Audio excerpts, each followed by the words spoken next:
Bad man. No, I can talk at the moment. Yeah. Are you at work at the minute?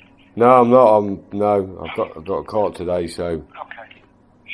I'm glad I managed to catch up with you. I wanted to give you a bit of an update, really, as to what we've done and how things have moved from, when we spoke to you. Yeah. Obviously, you sent me I'm very grateful for you sending me that big document, that you'd written all of your experiences down in, etc. Yeah. And I've had a good read through that. And I've looked up again. I know when you contacted us in 2012, a couple of years ago, I've looked up the documentation from the previous inquiry. I found your statement that you gave at the time. Right. In 2002. And I've looked that up again, and obviously there's new information that you're giving us now in terms of, the main thing being about, you being sore and bleeding, etc. Yeah. Which is obviously very significant. So, on the basis of that, we've raised a crime report for sexual assault. And I put the crime reference number in the email for you, but I know you said that your emails you've been cut off your email, haven't you? Yeah, they should be back on sometime soon, but it was just a big. Yeah, it was a cock up that they'd done. That Sky had done, so it should be back on by just after Christmas Day or something like that, or just before. Okay. Andy, have you got a pen handy so I can give you this crime number? Yeah. Hold on. Oh, damn.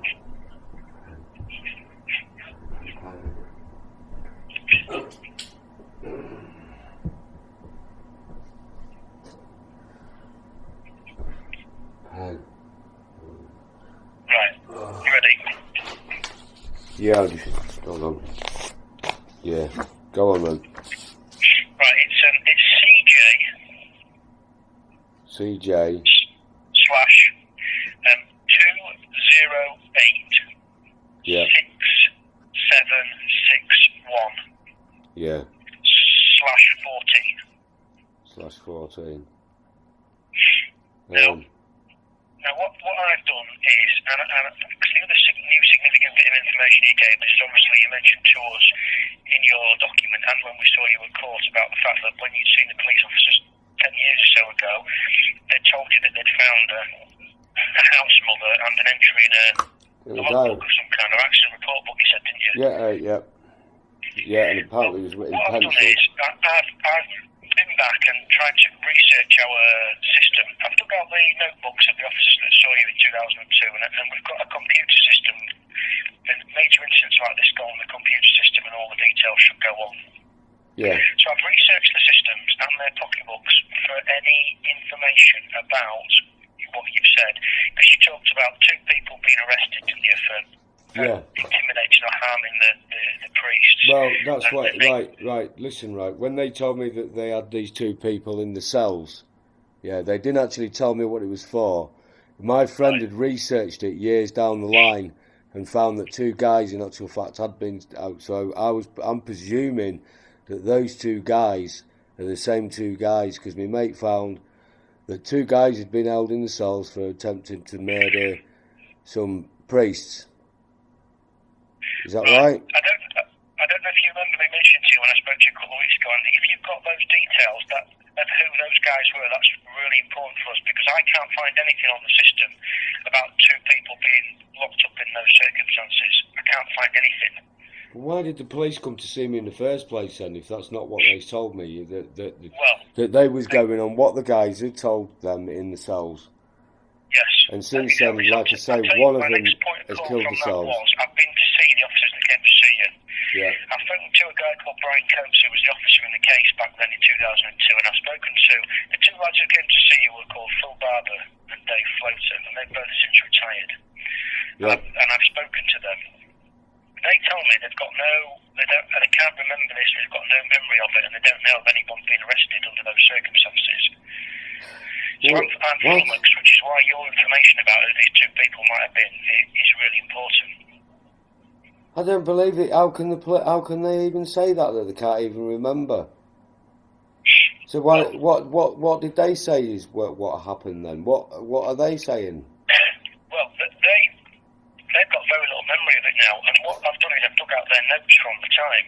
Yeah. And their notes obviously say that they came to see you, and then they took 3 statements from you. We've got those 3 statements. There was one about St Williams, one about the Boot family, Yeah. and one about Dayton Close in Louth. Yeah.